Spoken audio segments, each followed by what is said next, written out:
நீ திரும்ப எங்கள் வீட்டுக்கு வரணும், என் கூட தான் நீ வாழணும், உங்கள் அப்பா கிட்ட பணத்தை தான் வாங்கிட்டு வரணும், உனக்கு ஒரு வழி இல்லை அப்படின்னு சொல்லியிருக்காங்க. அந்த பெண், நீ அதை சொல்வதற்கு நீ யார்? என் தந்தை இந்த வீட்டில் இந்த இந்த ஊரில் எவ்வளோ பெரிய மனிதர் தெரியுமா? என்னுடைய தந்தையார் நினைத்த என்ன வேணால் செய்ய முடியும் என்று இவர் சவாலிட்டு இருக்கிறார், இருக்கக்கூடும். அப்படி இருக்க டைமில் கடைசியில் ஒரு டைம் பாம் அவர் போடுறார்.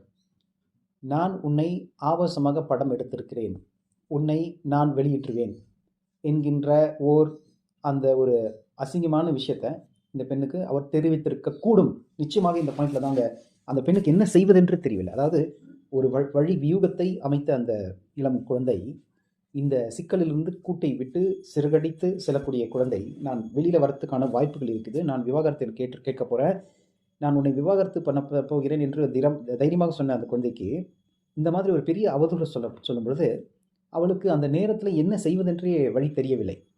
அந்த அரை மணி நேரம் அவளை வாழ்க்கையை புரட்டி போட்ட